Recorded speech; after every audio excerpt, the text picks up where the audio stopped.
আসসালামু আলাইকুম সবাইকে। তোমাদের এমআইএসটিসি ইউনিটের পরীক্ষা অতি সন্নিকটে। তো তোমাদের অনেক কোয়ারিজ আছে। এই কোয়ারিজ গুলা কিভাবে সলভ করা যায় সেজন্য আমরা আজকে আসলাম। চলো সলভ করা যাক। তো শুরুতেই আসি আমরা হচ্ছে তোমাদের ডিপার্টমেন্টের ক্ষেত্রে। তোমাদের জন্য এমআইএসটিসি ইউনিটে ২ টো ডিপার্টমেন্ট রয়েছে। একটা হচ্ছে ম্যাথমেটিক্স অ্যান্ড ডাটা সায়েন্স, আরেকটা হচ্ছে কেমিস্ট্রি অ্যান্ড ন্যানো সায়েন্স। তো যেহেতু এটা নতুন ডিপার্টমেন্ট, তোমাদের অনেকের কোয়েশ্চেন থাকে যে, "ভাইয়া এটা তো নতুন ডিপার্টমেন্ট, এটা কি ভালো হবে?" হ্যাঁ ভাইয়া, অবশ্যই ভালো হবে। কারণ নতুন ডিপার্টমেন্ট নতুন হলেও ফ্যাকাল্টি গুলা কিন্তু অনেক পুরানো। প্লাস ল্যাব গুলা অনেক পুরানো। তোমাদের ল্যাবে আমরা ল্যাব করে থাকি। তো অবশ্যই ভালো হবে তোমাদের জন্য। তারপরে আসে হচ্ছে তোমাদের এলিজিবিলিটি। এলিজিবিলিটির জন্য যেটা প্রয়োজন, এসএসসিতে 3.5 আর এইচএসসিতে 3.5। 3.5 এর নিচে হলে কিন্তু তোমরা শর্টলিস্টেড হবে না, বা 3.5 বা 3.5 এর উপরে থাকলে অবশ্যই এলিজিবল হবে। তারপরে হচ্ছে তোমাদের মার্ক ডিস্ট্রিবিউশন। মার্ক ডিস্ট্রিবিউশনের ক্ষেত্রে যেহেতু তোমরা ম্যাথ আর কেমিস্ট্রি রিলেটেড সাবজেক্টের জন্য পরীক্ষা দিতেছো, তো তোমাদের ম্যাথ আর কেমিস্ট্রিতে থাকবে 25, আর ফিজিক্সে 20, আর ইংলিশে হচ্ছে 10। এছাড়া তোমাদের এসএসসি আর এইচএসসি ২ টা মিলে হচ্ছে 20 মার্ক এড করা হবে। টোটাল ১০০ তে কনভার্ট করা হবে। টোটাল ১০০ তে তোমাদের মেরিট কাউন্ট করা হবে। তারপরে আসা যাক আমাদের টোটাল সিট। ভাই টোটাল সিট কত? এই কোশ্চেনটা অনেকেই করে থাকো। আমাদের হচ্ছে যতটুকু আমরা জানি, টোটাল সিট হচ্ছে তোমাদের ৬০ থেকে ৬৫। ৬০ থেকে ৬৫। তার মধ্যে হচ্ছে কোটা আছে 20 থেকে 25। আর বাকি সিটগুলো হচ্ছে সিভিলিয়ানদের জন্য বরাদ্দ। তো একটা হিউজ অ্যামাউন্টের সিট আছে, তোমরা যেটার জন্য ট্রাই করতে পারো।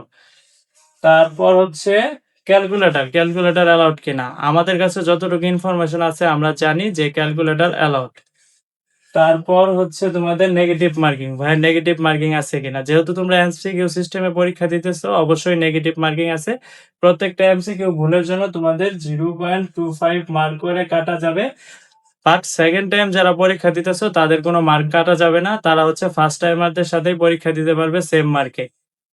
তারপর হচ্ছে তোমাদের কস্ট। ভাইয়া আমাদের তো ইঞ্জিনিয়ারিং এ কস্ট একটু বেশি, বাট ভার্সিটি টাইপ সাবজেক্ট গুলোতে কি কস্ট সেম হবে? না, কখনোই সেম হবে না। তোমাদের কস্ট ওটার অর্ধেক হবে, অর্ধেকেরও কম হবে। আমরা যতটুকু জানি হচ্ছে ১,০০,০০০ টাকার আশেপাশে হবে। ১,৮০,০০০ টাকা এমন আমরা শুনেছি। তারপর হচ্ছে কিভাবে প্রিপারেশন নিব? এটা সবচেয়ে কমন কোয়েশ্চেন যে, ভাইয়া আমি কিভাবে প্রিপারেশন নিব বা কিভাবে পড়লে হচ্ছে আমি একটা সিট অ্যাকোয়ার করতে পারবো? তো আমরা যতটুকু জানি যে এটা হচ্ছে বিইউপি, এফএসটি স্ট্যান্ডার্ড হওয়ার পসিবিলিটি সবচেয়ে বেশি।